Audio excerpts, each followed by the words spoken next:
All right, moving on. We have got a lightweight bout between. I'm excited for this one because it could go either way. Diego Sanchez and Michel Pereira. And Pereira came out and in his fight against Danny Roberts, which was his UFC debut, bouncing off the cage, ends up knocking Danny Robert out, hitting him with like throwing wild shit, man. And then he fights Tristan Connolly. And he literally just like Connolly was on the ground he's doing the same shit, bouncing off things, doing backflips. And Michel Pereira turned around and did a backflip and like landed on his stomach. He just does shit that you don't see, but obviously, and he's built like a Greek fucking god, man. I mean, he's shredded. But you saw Connolly fight behind the jab, stay high and defensive, move forward, just like popping stuff out there, right? And it wore on Pereira because he was using these big movements and these big bursts of energy that weren't actually finishing the fight. And the guy who stayed technically sound and stayed, he just stuck to the game plan and weathered the storm, was able to implement his own game plan later on in the fight. And if Michel Pereira goes out there and does that same thing to Diego Sanchez, yeah, you might knock him out. But if Diego, I'm telling you, I know he's older, and I know that like he's just coming off that loss to Michael Chiesa where he got dominated in the grappling department. But look at what he did to Mickey Gall, who's a brown belt. I think that if Pereira comes out and expends all of his energy early, and if Diego stays and Diego's a veteran, so he knows how to stay fundamentally sound.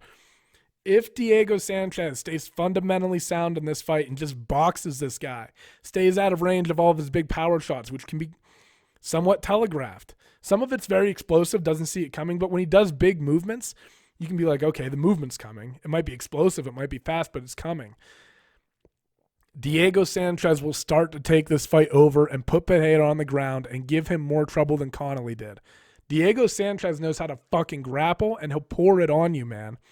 I think that I should back up. Because I think that if Michel Pereira comes out and fights a more conservative fight, here's the crazy thing though, is sometimes when you get a guy like that who's wild like that and you try to control him, he just doesn't fight well because that's how he fights. I don't think he should be doing backflips and shit. I don't think that's conducive of, I don't think that's going to get you a win every time. It might at lower levels, but it's very costly in terms of energy.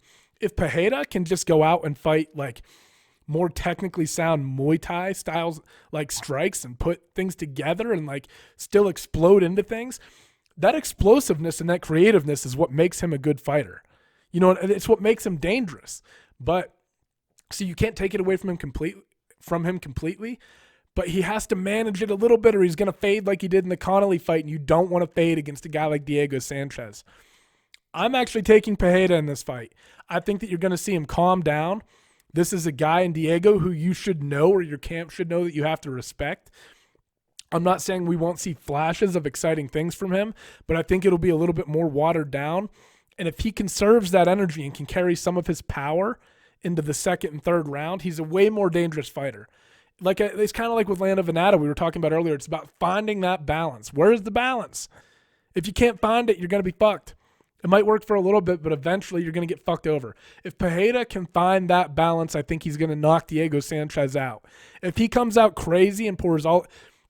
Here's something. This fight could go so many different ways. Because Pereira might say, fuck it. He might get in there and he might feel the lights and it's like, it's Diego Sanchez. I'm going to cut loose. And he might catch him, but he might not.